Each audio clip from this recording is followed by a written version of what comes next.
तो पिछले लेक्चर में हम लोगों ने देखा था कि किस प्रकार से हम किसी भी दो चर वाले रैखिक समीकरण को विलोपन विधि से हल कर सकते हैं। ठीक है, तो अब देखेंगे इस लेक्चर में कि हम किसी भी दो चर वाले रैखिक समीकरण को वज्र गुणन विधि से किस प्रकार से हम हल कर सकते हैं। ठीक है, तो इस लेक्चर में हम लोग ये देखने वाले हैं।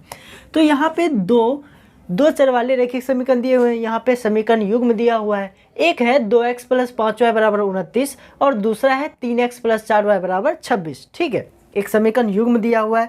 इसको वज्र गुणन विधि से देखते हैं कि किस प्रकार से हम लोग हल कर सकते हैं। ठीक है, तो वज्र गुणन विधि से हल करने के लिए सबसे पहले आपको क्या करना है, इसका फॉर्मेट चेंज करना है। जिस प्रकार से समीकरण लिखा हुआ है अभी, इसका फॉर्मेट थोड़ा सा चेंज करना है। कैसे करना है आपको, सबसे पहले आपको इस प्रकार से लिख लेना है 2x + 5y। ठीक है, बराबर के उस साइड आपको नहीं रहने देना एक भी अंक। ठीक है, जो भी अचर पद बराबर के दूसरे साइड है आपको इस साइड कर लेना है। बताओ आप इसमें पहले समीकरण में 29 प्लस में, इस साइड आएंगे तो क्या हो जाएंगे, माइनस में 29। ठीक है, 29 उधर प्लस में था, इधर आया माइनस में। अच्छा, बराबर में उधर कुछ नहीं तो क्या बचेगा, 0 बचेगा। इस प्रकार से लिख सकते हैं। ठीक है, इसको मान लेते हैं समीकरण 1। दूसरा देखो, आप इस समीकरण को देखो, यहाँ क्या लिखा हुआ है 3x, फिर क्या लिखा हुआ है + 4y, 26 इधर किस में, प्लस में, इस साइड आएगा तो क्या हो जाएगा, माइनस में। ठीक है, उधर बराबर क्या हो जाएगा, 0। नहीं कुछ तो बराबर के उधर क्या हो सकता है, 0 हो सकता है। तो ये क्या हो जाएगा, समीकरण 2।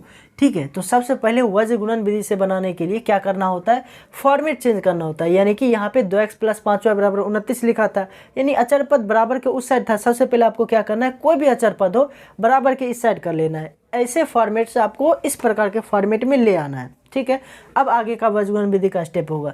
तो अब लिखते हैं यहाँ पे वज्र गुणन विधि से। वज्र गुणन विधि से हमको हल करना है। ठीक है, वज्र गुणन विधि से।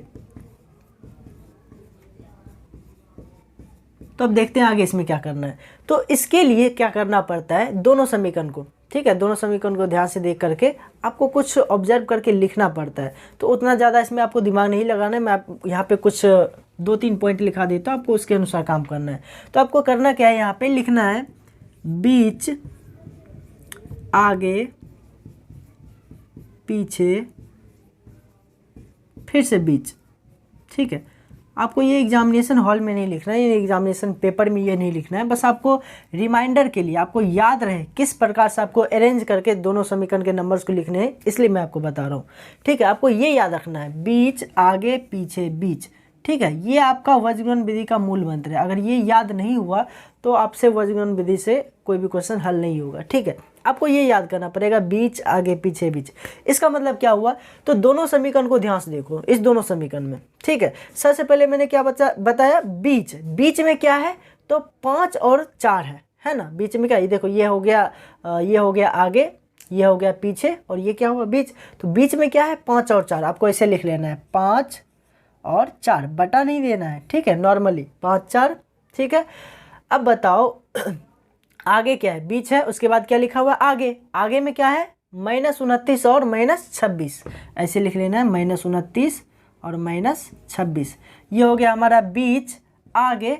अब देखते हैं पीछे क्या है, ये था बीच आगे, पीछे क्या है, 2 और 3 है। क्या लिखेंगे, 2 3। फिर से देखो, बीच आगे पीछे, फिर वापस से क्या है, बीच। बीच में फिर वापस से क्या है, 5 और 4। बस आपको ये आना चाहिए। अगर आप इसको अच्छे से अरेंज कर पाते हो, समीकरण के इस नंबर्स को आप अच्छे से इस फॉर्मेट में अरेंज कर पाते हो, तो आपसे आसानी से वज्र गुणन विधि सॉल्व हो जाएगा। ठीक है, तो आपको ये याद रखना है, बीच आगे पीछे बीच, यानी बीच यानी कि समीकरण के बीच वाला अंक। ठीक है, आगे यानी कि समीकरण के आगे वाला अंक, पीछे यानी समीकरण के पीछे वाला अंक, फिर बीच यानी समीकरण के बीच वाला अंक। बीच आगे पीछे बीच। ठीक है, यहाँ तक अगर आप कर लोगे, उसके बाद आपको क्या करना है, लिखना है आगे। ठीक है, क्या लिखना है, तो लिखना है x। ठीक, फिर लिखना है थोड़ा सा स्पेस दे करके y, फिर थोड़ा और स्पेस दे करके क्या लिखना है, 1। x y और 1। उसके बाद क्या करना है, आपको इस प्रकार से 1 बटा दे देना है इसमें। अब देखो, अब आपको क्या करना है, यहाँ पे करना क्रॉस मल्टीप्लिकेशन, यानी नॉर्मल भाषा में बोले तो तिरछा तिरछी गुना करना है इसमें। यानी कि सबसे पहले आपको क्या करना है, 5 को करना है -26 से गुना। तो यहाँ पे लिख देते हैं 5 गुना क्या है यहाँ पे, -26। उसके बाद आपको बीच में देना है माइनस का चिन्ह। ठीक है, ये रूल होता है, बीच में आपको क्या देना है, माइनस का चिन्ह। पहले इसको इससे गुना करना है, उसके बाद यहाँ पे क्या है, 4 को करना है -29 से गुना, यहाँ वाली संख्या को इससे गुना करना है। तो क्या लिखा हुआ है यहाँ पे 4 मल्टीप्लाई क्या है यहाँ पे -29, तो ब्रैकेट दे करके देना होगा -29। ठीक है, इसका काम हो गया। थोड़ा सा यहाँ पे y को इस साइड खिसका देते हैं, स्पेस आउट बच जाएगा। ठीक है, 1 को और इधर कर देते हैं। अब देखो उसके बाद आपको क्या करना है, बीच में दे देना है बराबर का चिन्ह। ठीक है, बीच में आपको इस प्रकार से एक बराबर का चिन्ह दे देना है। अच्छा, अब यहाँ पे देखो इस दोनों का तो काम हो गया, अब इस दोनों का काम करते हैं y के नीचे। इसको अब करना है इससे गुना वापस से, -29 को किससे गुना करेंगे, 3 से, -29 गुने 3। फिर बीच में कौन सा चिन्ह होगा, यहाँ मैंने बताया था बीच में कौन सा चिन्ह आपको देना है, माइनस का।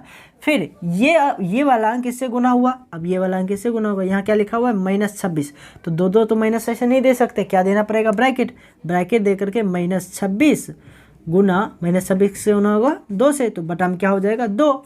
अच्छा ठीक है, अब फिर से क्या देना है आपको, बराबर का चिन्ह। अब 1 के नीचे लिखना है, जो इस दोनों के बीच में क्रॉस मल्टीप्लिकेशन किए थे वो x के नीचे लिखे, इस दोनों के बीच में जो क्रॉस मल्टीप्लिकेशन किए थे वो y के नीचे लिखे, और अब जो इस दोनों के बीच क्रॉस मल्टीप्लिकेशन होगा वो किसके नीचे आएगा, 1 के नीचे आएगा। तो चलिए इसमें गुना करते हैं। तो अब 2 किससे गुना होगा, इसमें 4 से, 2 गुना 4, बीच में कौन सा चिन्ह होता है, माइनस का, तो माइनस दे दिए।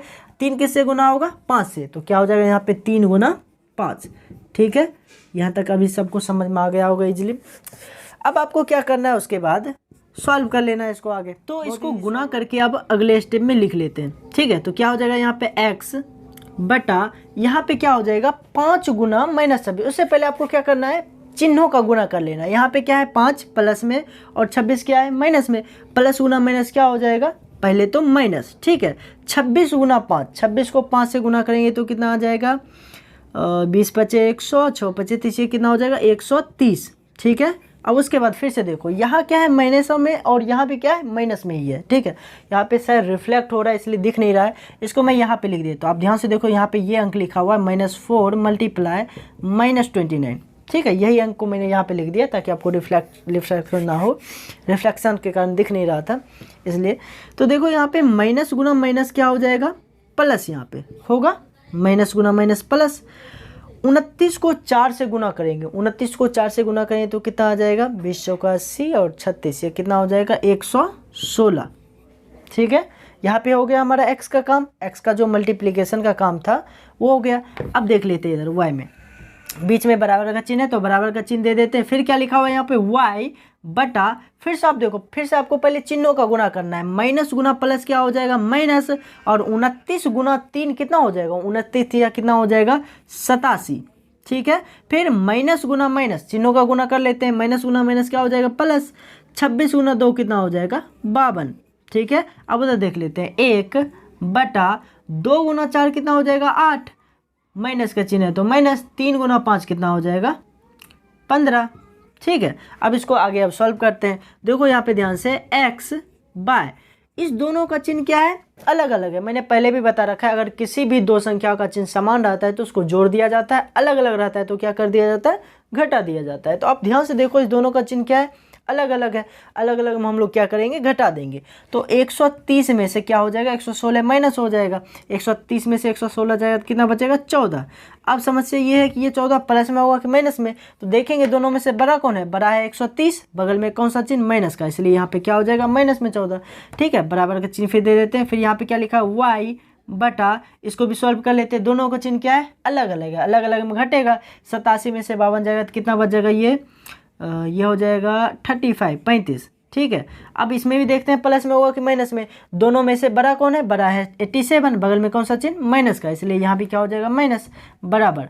यहाँ पे देखो 1 बटा 8 में से 15 जाएगा तो कितना बचेगा, यहाँ भी चिन्ह अलग अलग घटेगा, 15 में 60 जाएगा 7, 15 बड़ा है बगल में माइनस के चिन्ह इसलिए माइनस में। ठीक है, ये हो गया। यहाँ तक हमने लगभग बहुत सारा जो जितना भी कैलकुलेशन करना है लगभग हमने कैलकुलेशन कर लिया। बस आप आंसर के बस थोड़ा सा क्लोज पॉइंट पे हैं। ठीक है, लगभग पहुँच गए हैं, बस आपको 1-2 स्टेप और करना है, आपका आंसर सॉल्व हो जाए, मतलब आंसर आपका निकल आएगा। इसके बाद आपको क्या करना है, इसके बाद इस स्टेप पे आने के बाद आपको एक बार ये जो x वाला अंक है, देखो यहाँ इसमें 2 चर हैं टोटल, एक x एक y और एक क्या है अचर वाला पद है। एक बार आपको क्या करना है, x को इसके बराबर करना है। ठीक है, एक बार x को इसके बराबर करना है यानी 1/-7 के बराबर, और एक बार y को इसके बराबर करना है। ठीक है, बारी बारी से। तो सबसे पहले x को इसके बराबर कर लेते हैं। क्यों? क्योंकि ये सब बराबर है, आपको दिख रहा होगा दिस इक्वल टू दिस, ये तीनों क्या है? बराबर है। तो इसके बराबर हम ऐसा लिख सकते हैं। तो पहले लिख लेते हैं x/-14 बराबर 1/-7। यहाँ पे लिख लेते हैं x/-14 इज इक्वल टू 1/-7। ठीक है, अब यहाँ पे हम लोग को क्या करना होगा? क्रॉस मल्टीप्लिकेशन करना होगा। क्रॉस मल्टीप्लिकेशन कर लेते हैं। x होगा -7 से गुना तो -7x बराबर -14, 1 से गुना होगा तो -14, इसका माइनस माइनस कट जाएगा, 7 गुना में उधर जाएगा तो क्या हो जाएगा? भाग में। x बराबर 14/2 कट के कितने आ जाएंगे? 14/7 ना होगा जी। 7 गुना में इधर आएगा तो क्या हो जाएगा? भाग में। तो 7 से ये 14 कितना बार में कटेगा? 2 बार में कटेगा। तो x बराबर कितना हो जाएगा? 2। फिर आगे देख लेते हैं। पहले x को किया इसके बराबर, अब किसको करेंगे? अब y को इसके बराबर करेंगे। क्या लिखा हुआ है? पुनः यहाँ पे लिखेंगे, पुनः क्या है? तो y/-35।